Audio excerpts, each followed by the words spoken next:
नमस्कार दोस्तों, स्वागत है आपका उमंग अकेडमी E to Z में। बात करें मैथ्स की तो मैथ्स स्टार्ट्स कर रहे हैं अपन। थ्योरी सेक्शन बहुत कुछ कंप्लीट हो चुका है और गणित शिक्षा शास्त्र जो है वो भी बहुत कुछ कंप्लीट हो चुका है और गणित शिक्षा शास्त्र की प्रैक्टिस सेट भी बहुत कुछ कंप्लीट हो चुका है। एक दो टॉपिक ही बाकी हैं उसका, ठीक है। तो यहाँ पर अपन देखने वाले हैं प्रैक्टिस सेट 1 से स्टार्ट होगा। सीरीज़ थोड़ी सी इसकी चलती जाएगी, जैसे कि हर एक विषय की चलती है एक करके। पिछले वर्षों में ये क्वेश्चन पूछे जाते हैं, वो बहुत ज़रूरी हो जाता है कि आप यदि तैयारी करें तो पिछले सालों में कैसे क्वेश्चन पूछे गए हैं वो देखें। और साथ ही साथ में प्रैक्टिस सेट से आपका समय जो होता है उसका यूज़फुल होता है कि आप समय कैलकुलेशन आपका फास्ट हो जाता है। शिक्षक पात्र परीक्षा चाहे सीटेट हो, एमपीटेट हो, कोई सही पात्र परीक्षा हो, सभी के लिए यूज़फुल होने वाला है, क्योंकि इसमें सभी के लिए जो क्वेश्चन पूछे गए वो सब इसमें इंक्लूड किए हैं। तो वीडियो में अंत तक बने रहिए। यदि वीडियो पसंद आता है तो लाइक कीजिए, चैनल को यदि सब्सक्राइब नहीं किया तो सब्सक्राइब कर लें, साथ ही साथ उसका बेल आइकन प्रेस कर लें ताकि जैसे वीडियो डलेगा उसका नोटिफिकेशन आपको मिल जाएगा। यहाँ पर देखेंगे सबसे पहला क्वेश्चन दिया हुआ है, इसको किस प्रकार से आपके किस प्रकार से क्वेश्चन पूछे गए, चाहे यूपी टेट हो, सी टेट हो, एमपी टेट हो, पंजाब टेट हो, हर एक परीक्षा में जो क्वेश्चन पूछे गए हैं ईयर वाइज आपको दिए गए हैं, ठीक है।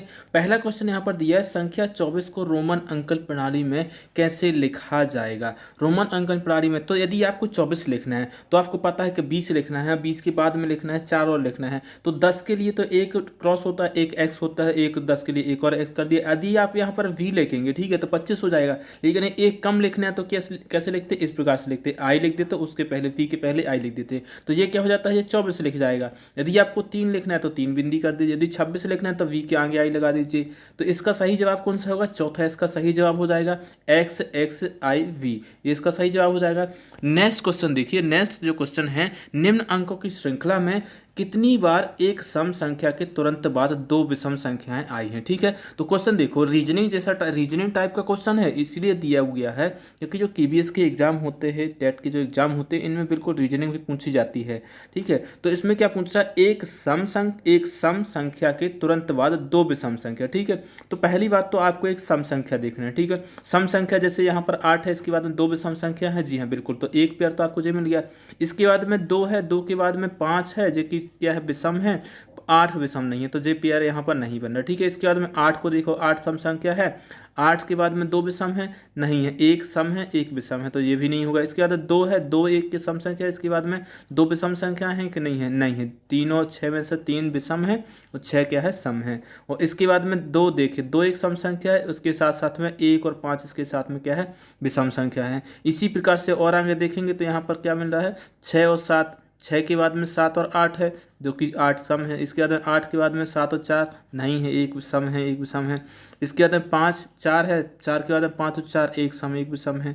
इसके बाद में है क्या, 4 है, 4 के बाद में 7 और 4 ये दोनों क्या है, विषम है। तो 1 2 और 1 ये आपको यहाँ पर पेयर मिल गया है, और एक पेयर आपको यहाँ पर मिला है, और एक पेयर आपको यहाँ पर मिल गया, यानी कि जोड़ी मिल गया है, ठीक है। कि एक सम संख्या के बाद में 2 विषम संख्या तुरंत बाद में आई हैं, ठीक है। तो इसका आंसर जो हो जाएगा कौन सा हो जाएगा, तीसरा इसका सही हो जाएगा। नेक्स्ट क्वेश्चन देखिए, निम्नलिखित में से कौन सी संख्या 25 से विभाज्य है। तो इसके लिए बिल्कुल कुछ नहीं करना है आपको, बिल्कुल आपको बस एक सा कॉन्सेप्ट, मैंने इसका वीडियो बनाया था, विभाज्यता के नियम बताए थे, ठीक है। उसमें यदि नहीं बताया हो तो यहाँ पर भी आपको बताते दो।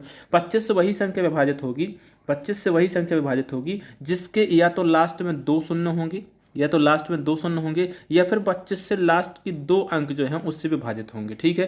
तो यहाँ पर देख लेते हैं, 55 25 से विभाजित नहीं होगा, 50 होता तो विभाजित हो जाता है, 50 ही नहीं होगा, 90 नहीं होगा, ठीक है। लेकिन 7150 ये क्या है, लास्ट में 50 है, 50 25 से विभाजित होगा, इससे आप विभाजित करना चाहे तो करके देख सकते हैं आप। इसका सही जवाब हो जाएगा कौन सा, चौथा। नेक्स्ट क्वेश्चन देखते हैं, 0.0159 में एक का स्थानीय मान क्या होगा। स्थानीय मान के ऊपर क्वेश्चन आपके पूछा जाएगा, क्योंकि ये आपके सिलेबस में ही दिया है, एमपी टेट के सिलेबस में, ठीक है। लेकिन सी टेट यूपी टेट की बात करूँ तो इनमें तो क्वेश्चन पूछे ही जाते हैं। तो इसका सही मान क्या होगा, 0.0159 में एक का स्थानीय मान। तो आपको सबसे पहले जब दशमलव में संख्या दी हो तो सबसे पहले एक लिखना है ऊपर, और बटे में करना है क्या, एक का पूछा गया तो एक लिखेंगे, यदि 5 का पूछा जाता तो 5 लिखते, यदि 9 का पूछा जाता तो 9 लिखते, ठीक है।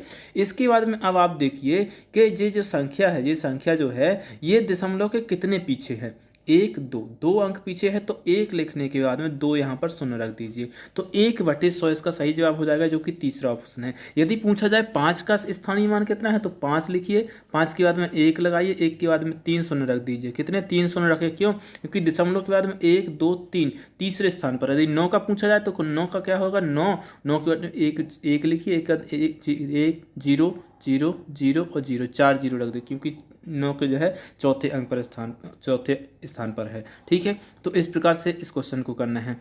नेक्स्ट क्वेश्चन है आपका यदि x + 5 = 0 है तो 5x स्क्वायर प्लस 50 + 1 to 5 का मान क्या होगा? 0 होगा, या फिर 5 होगा, 125 होगा, या फिर 250 होगा।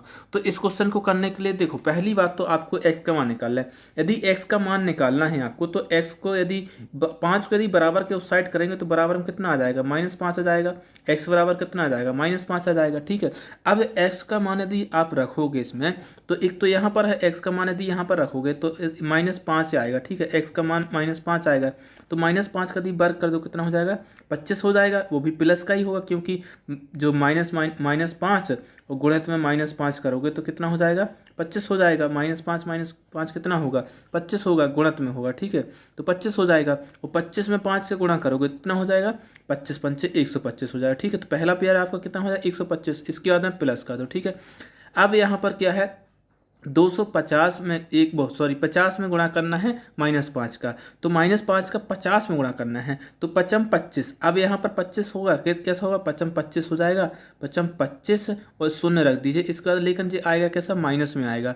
क्यों आएगा माइनस में, क्योंकि ये 50 प्लस का है, और -5 जो आएगा, जो उसका गुणा करना है वो कैसा आएगा, माइनस का आएगा। तो माइनस और प्लस का गुणा करेंगे तो क्या होगा, माइनस आएगा। तो 250 माइनस का आ गया, और फिर बाद में प्लस में कर देना है 125। ठीक है, तो यहाँ पर आपको ये प्लस का निशान है और ये माइनस का, तो प्लस माइनस क्या हो जाता है, माइनस हो जाता है। तो ये माइनस क्या हो जाएगा, प्लस माइनस माइनस ही रहेगा।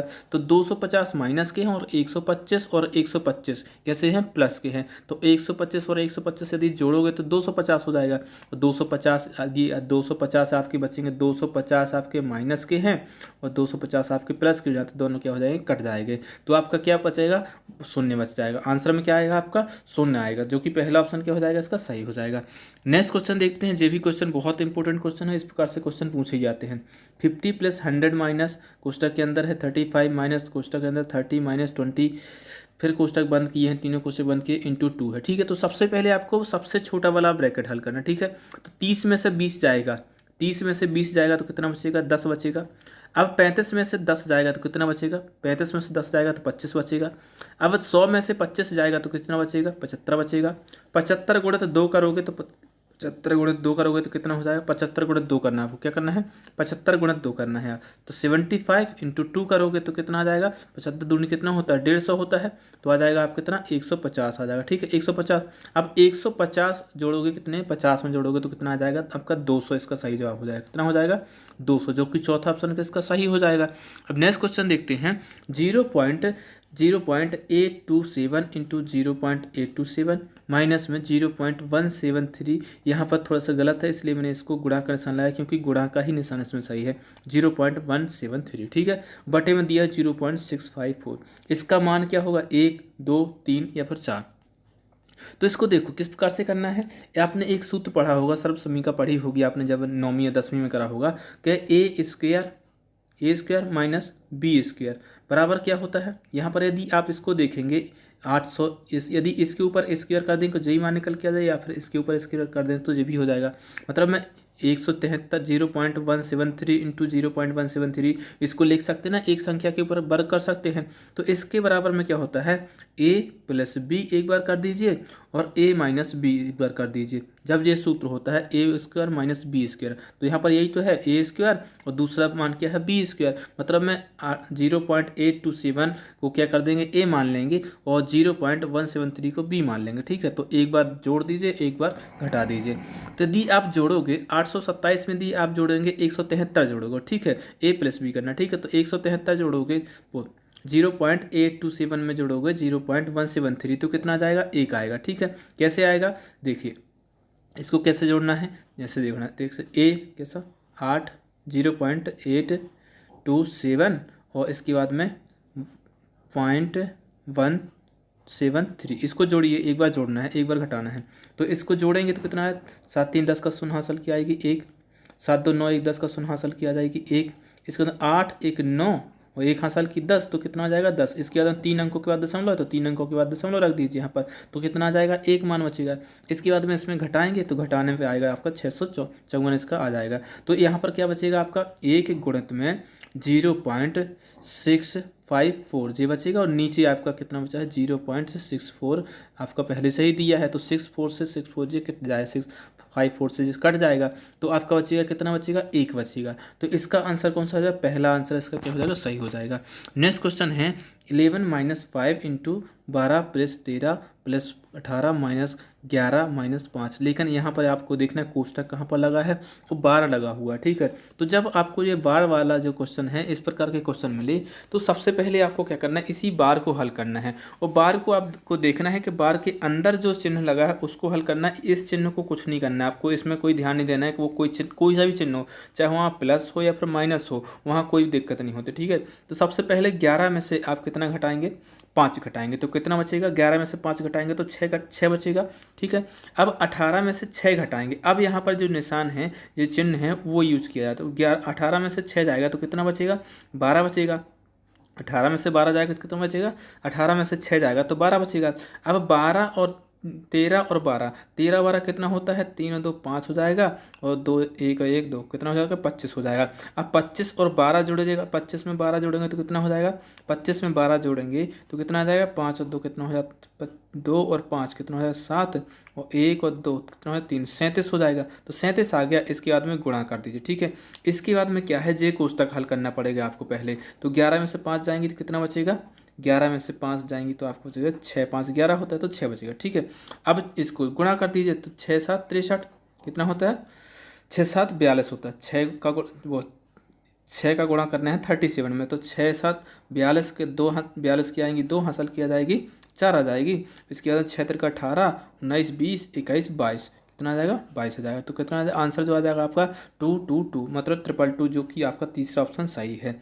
नेक्स्ट क्वेश्चन देखिए, नेक्स्ट क्वेश्चन क्या दिया हो, 7 और 13 के बीच कितनी परिमेय संख्याएं होंगी, 7 और 13 के बीच में कितनी परिमेय संख्याएं होंगी, ये आपका क्वेश्चन दिया हुआ है। तो इसको हल करने के लिए आपको परिमेय संख्या पता होनी चाहिए, कौन कौन सी परिमेय संख्या होती हैं, तो इसका आप आसानी से निकालेंगे। लेकिन यदि आपको नहीं है पता कि कितनी परिमेय संख्या क्या होती है, तो आप इसको निकालने में आपको कठिनाई होगी, ठीक है।